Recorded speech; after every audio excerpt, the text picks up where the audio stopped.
You're watching Cox Connections only on Cox Nova. The Fairfax County Chamber of Commerce is not just the voice of the business community, it's an active leader. And joining us today are Phil Panzarella, Chairman of the Board, and Alex Shigoris, Director of Communications and Marketing for the Chamber. Welcome. Thank you. It's great to have you guys here. Thank you. Delighted to be here. There's a lot we want to talk about today. So tell me a little bit about what the Chamber is doing to represent diverse businesses here in the community. We know Northern Virginia is extremely diverse. So what are you doing? Sure. So we have a council system set up, and we've really found that by setting up these thought leadership councils, it's the best way to effectively engage our members, and it really gives them a chance to share the needs of their businesses. So we've got 6 councils right now. We've got Women in Business, Corporate Social Responsibility, Economic, Entrepreneurs, Government Contracting, and lastly, our Nova Forward Council, which is focused on public policy. And then in 2015, we're really excited to launch our Young Professionals Council, and that'll be our 7th council. Tell me a little bit about the Young Professionals. Sure. We really want to use it as a way to engage the future business leaders with our organization.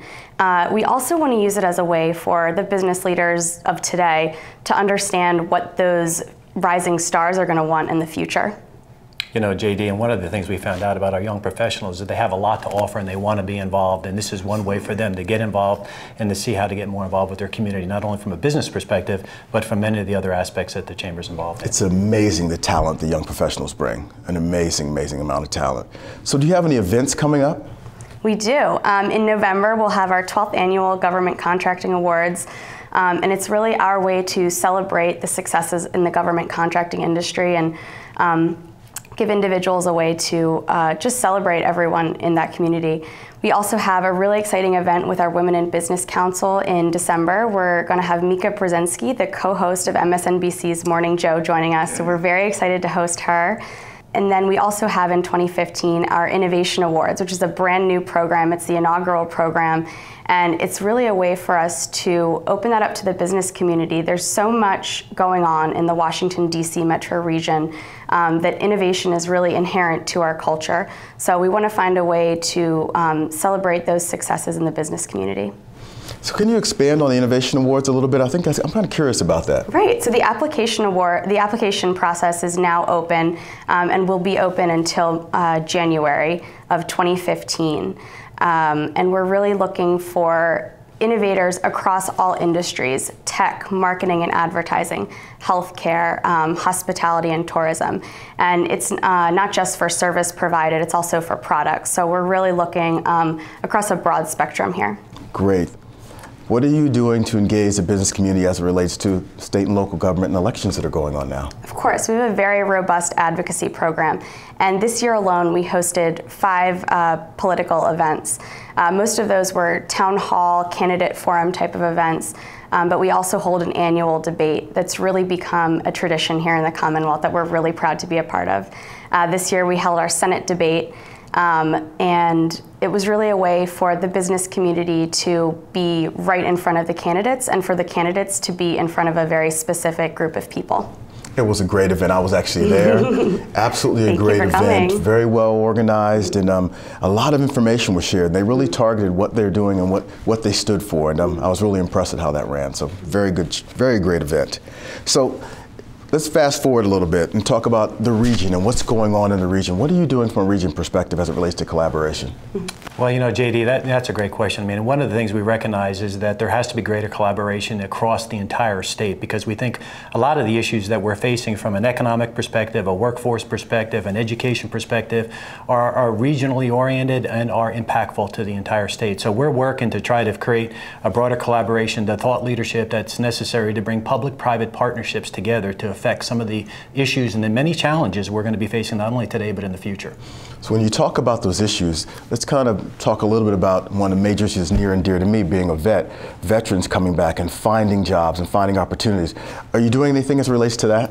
You know, JD, it's interesting that you said that. I mean, my background, I'm a veteran as well, so thank you for your service. Thank you for your service. And I appreciate all you've done. And I will tell you that there's a number of different entities out in the Northern Virginia community. Matter of fact, the Community Foundation with United Way put together a study, and they found some 79 different organizations. And by the way, Deloitte volunteered their time to do this study on behalf of them.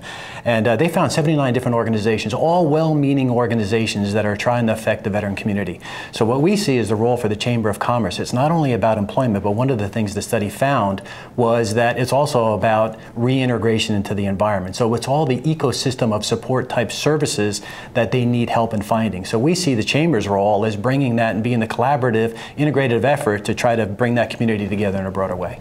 I'm glad you're doing that, because it's more than just finding a job for a vet. It's helping them transition into the job marketplace and, you know, really taking their skills and transferring them into from a public to private sector. And it's a lot of work, and I'm glad you're engaged in that. That's great. So tell me a little about the Easter Seals program.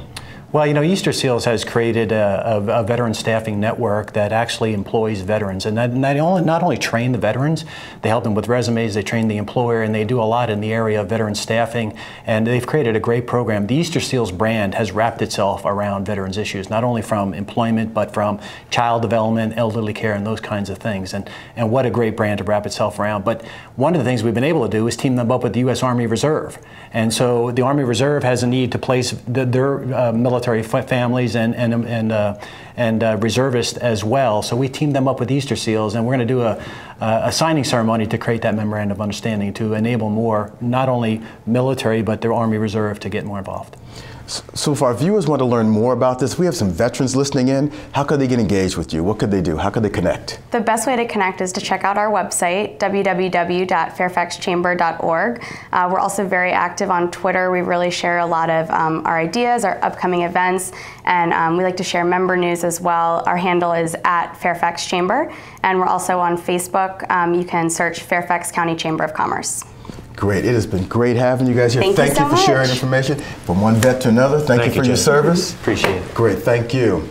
When we return, Fairfax County Public Schools just became the 10th largest school system in the country. Find out how they're adjusting to this tremendous growth. There's more Cox Connections after the break.